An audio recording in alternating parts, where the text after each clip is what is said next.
Гости во дебата за ние се министрите за Европа на Германија, Франција и Полска. Со Ана Лирман, Лоренс Бун и Шимон Шинковски ќе разговараме за целта на нивната посета, евроинтеграциите на Северна Македонија, уставните измени, последиците доколку не се усвојат, како и за состојбите во ЕУ и незиниот интерес за проширувањето, кое по војната во Украина доби безбедносна dimenzија. Mrs. Lirman, your visit is seen as a kind of a diplomatic offensive for the constitutional amendments, following the last week's visit by the foreign ministers of the Austerlitz format, who said that the country should adopt the constitutional amendments in order to continue on the European path. What if the constitutional changes are not adopted, given the opposition stance? Would it mean that the country faces isolation, perhaps blockade IPA funds and projects for the Western Balkans? Well, it's very clear that currently there is a big window of opportunity for enlargement. You know, after the brutal attack of Russia on Ukraine, this whole enlargement process has gained a new dynamic. Ukraine and Moldova have candidate status now. We have started talks with Albania and North Macedonia last summer, as you know. And now these technical processes, the screening will be closed by the end of the year. So there's a unique window of opportunity for starting the negotiations of the first cluster at the end of this year. And North Macedonia has really made so much progress on the way into the EU with all the reforms. We can see that there's a clear dedication towards the EU.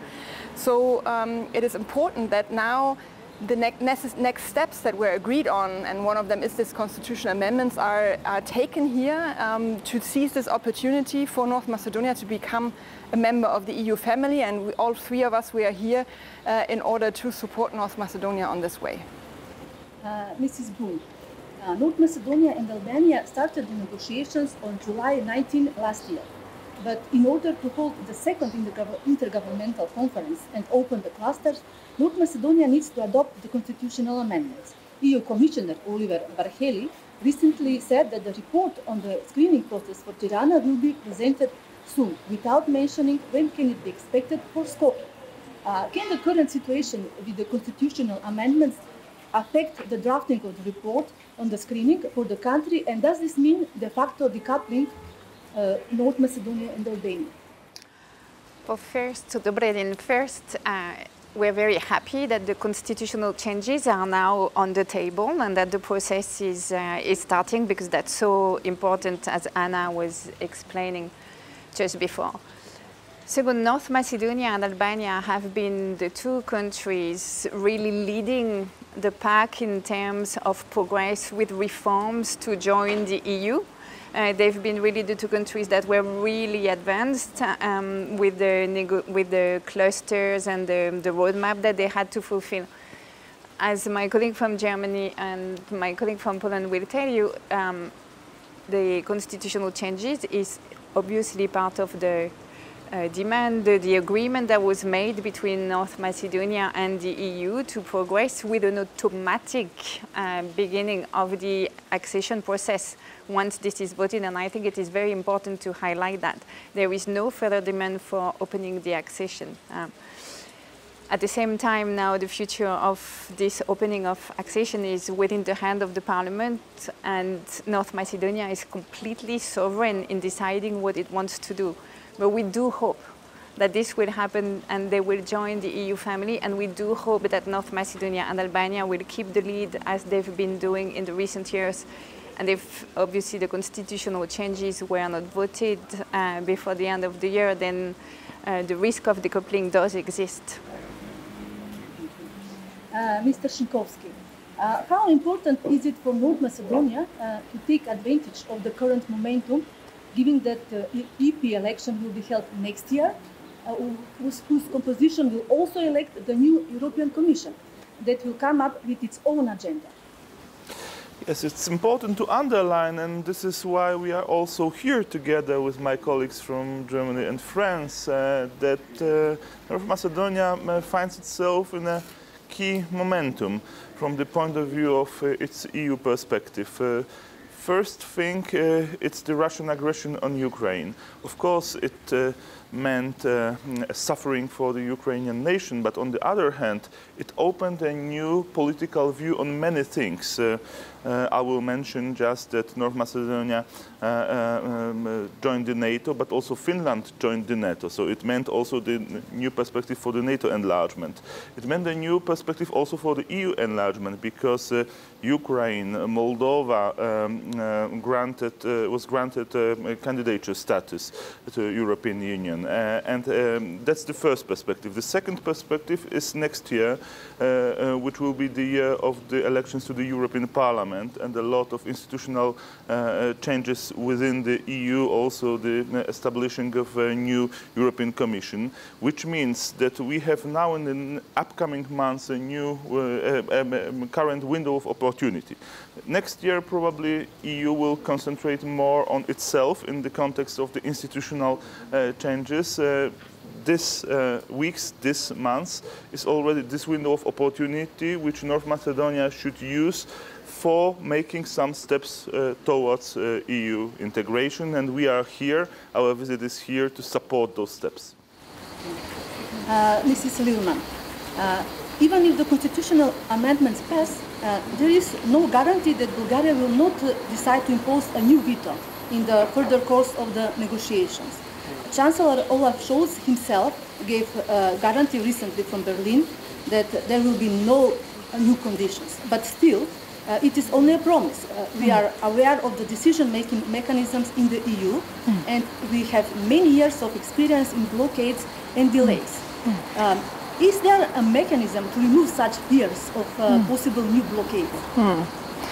Look, North Macedonia has never been so far on its way towards the EU. We have an agreed negotiation framework where it is clearly set the steps that need to be taken towards the EU membership.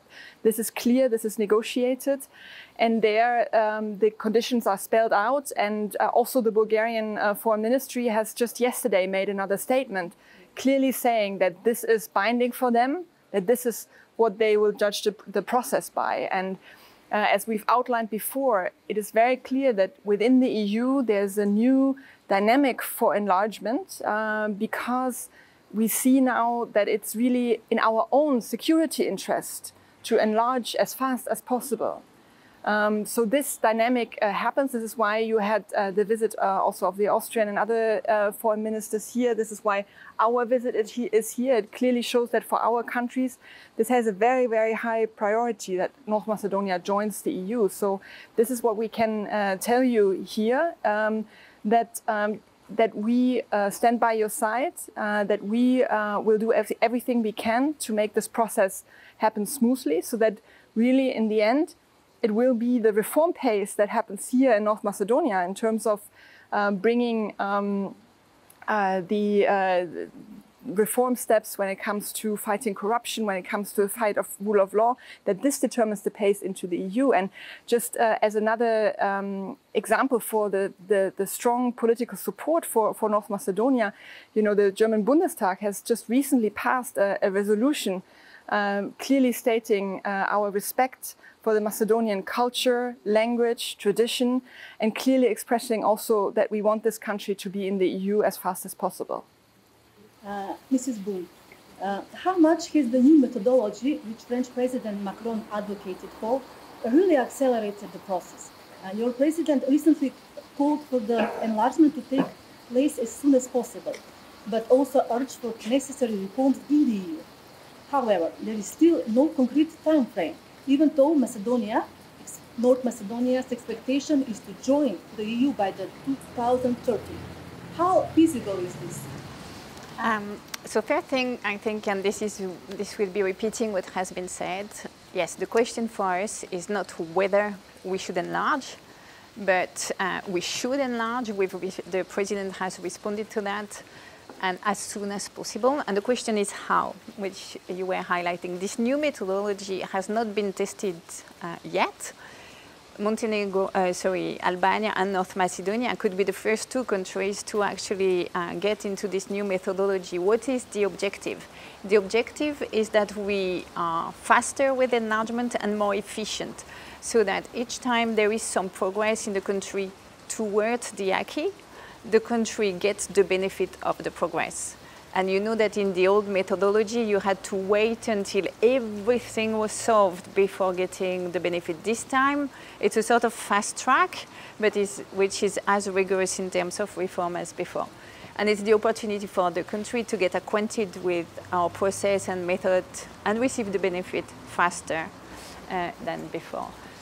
We also must reform the European Union. We need to be more agile, more flexible when we have to respond, whether to crisis or when we design new policies. So at the same time as the countries like North Macedonia or Albania will do their reform, we will do our homework and do our reforms as well. Now on the date 2030, absolutely, it's an ambitious target that North Macedonia should hang on, because it is very possible to do it, because North Macedonia has the capacity to do it, and we have the capacity to help North Macedonia achieve this goal. And we should keep this ambitious target and do everything we can to reach it, and even before, if possible. Mr. Шинковски, the enlargement process has gained a security dimension as well due to the conflict in Ukraine. Poland already stated that the enlargement with the Western Balkan countries as well as Ukraine and Moldova will be among the 4 priorities of its 2025 EU presidency. While at the Lopsek Forum in Bratislava, EC President Ursula von der Leyen announced a new broad path for the Western Balkans. Could the security aspect shorten the EU accession procedures and speed up the process of reforms in the decision-making within the European Union itself? Of course, the security dimension of the enlargement process was always present, because European Union is a peace project, as it was established by Schuman, by Monnet, and it is maybe even more actual now, this perspective, because we have a war in Europe. We see what Poland has seen before and told about this threat from the side of the Russian Federation, and I think that this perspective is now more visible for other EU member states, and this is a possibility to boost the enlargement procedure. So in this context, I think that the presence in NATO of our 3 countries and also of North Macedonia, and the presence in the EU of our 3 countries and the future presence of North Macedonia should be complementary. And EU possibilities also to strengthen our defense capabilities are also crucial in that context. But defense capabilities means not only the capabilities in the terms of the military capabilities of defense, but also, for example, the energy independence. It's very important, and I think it's also a challenge for the future EU enlargement. This is also a chance for North Macedonia and other countries candidating to the European Union to become more capabilities to defend itself, also in the term of economic deterrence.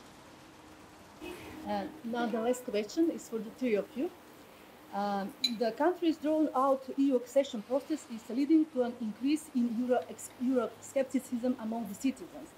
There is a fatigue and a lack of belief that the goal is achievable, as well as belief that North Macedonia is constantly forced to make concessions, compromises in order to reach the goal. But there is a division within the EU itself, as well, and grouping of certain countries based on their interests. What is your opinion and message? How can support for the EU and the credibility of the EU integration process be rebuilt after all the blockades over the years? Wants to share? Yeah. You want? Or? Yeah, okay. Well, first of all, I fully understand all the frustration. No, I mean, it has been really taking way too long.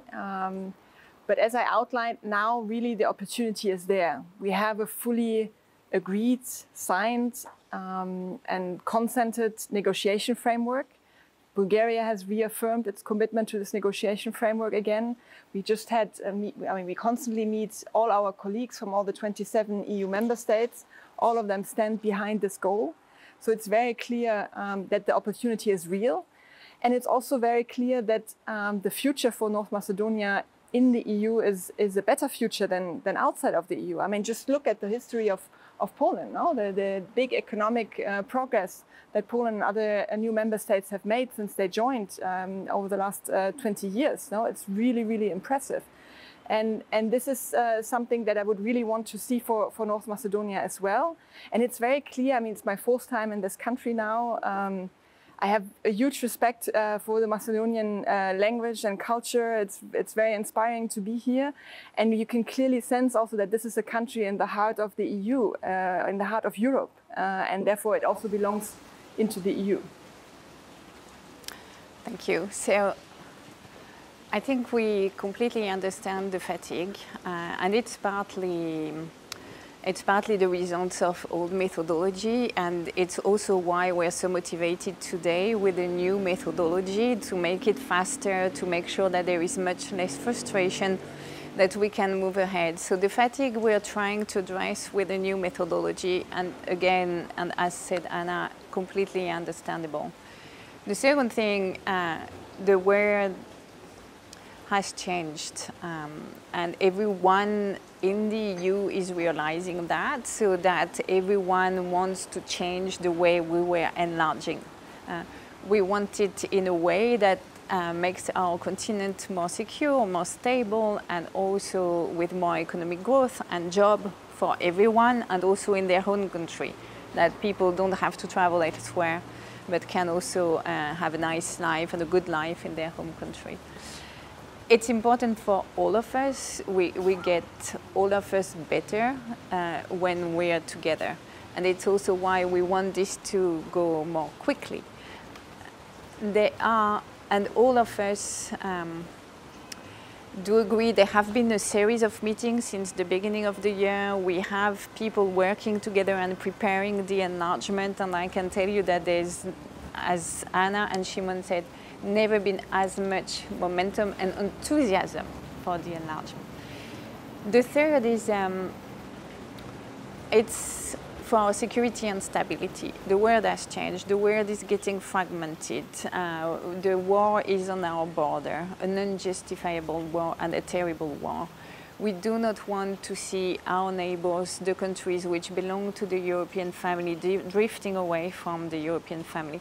We need to tie binds together, be more friendly, all of us together, to make sure that our continent is secure.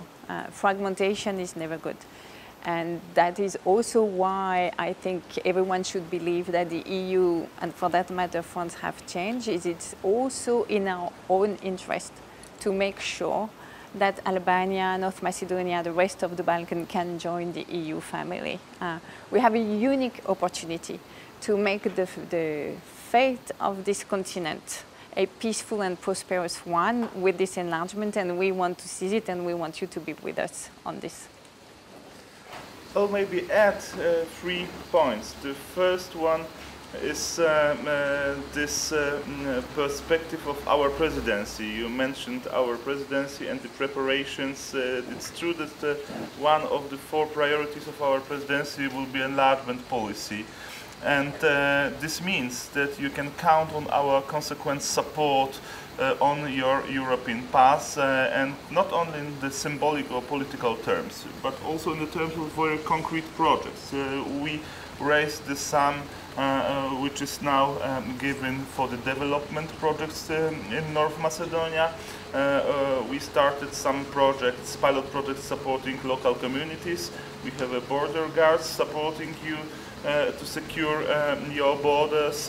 So we want to also not only to support you in a political way, but in a very concrete way on your European path. That's first, and that's a consequence of maybe the second point which I wanted to raise, our constant support in the past for your candidature. And here I can say I can understand the disappointment here in North Macedonia, because we have also our homework to do in the EU, and we have to fulfill our promises, our obligations better in the future, I think.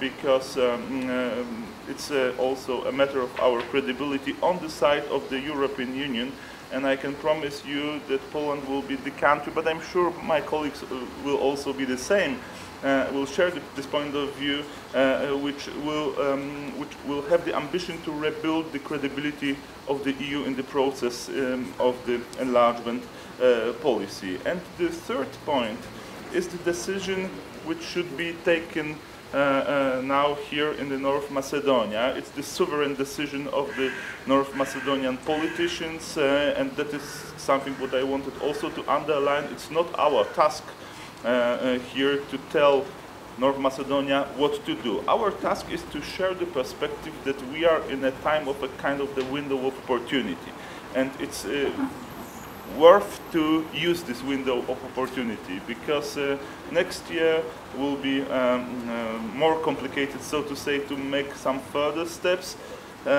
Today, in the autumn, it's a good time to make some progress, and but of course it's a sovereign decision of the North Macedonian nation. Thank you, ministers, for being guests to MIA debate. Thank you.